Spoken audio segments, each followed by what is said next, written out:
Art and Science. Art and Science.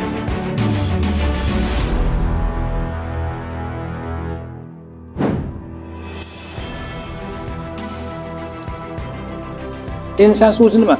Renessans bu yangi bir uyg'onish davrini boshlash deb tushunaman men.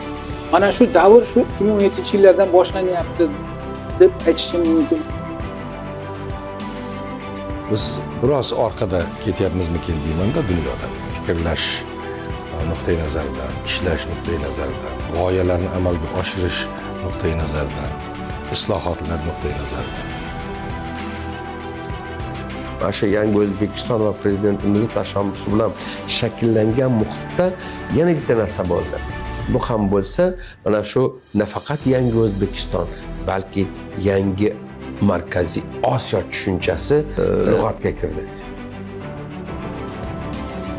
Ona tabiatimizni asramasak, bizni har qanday qiladigan ishimiz yuksalmaydi. Har bitta fuqaro tabiatga munosabatini o'zini faolligi ila aks ettirish kerak.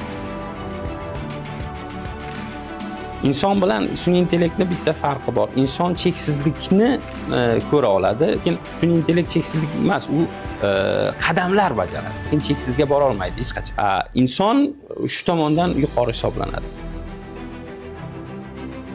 Chunki har bitta rassomda o'zini kuratori, o'zini menejeri, o'zini san'atshunosi bo'lsa, o'shanda rivojlanadi.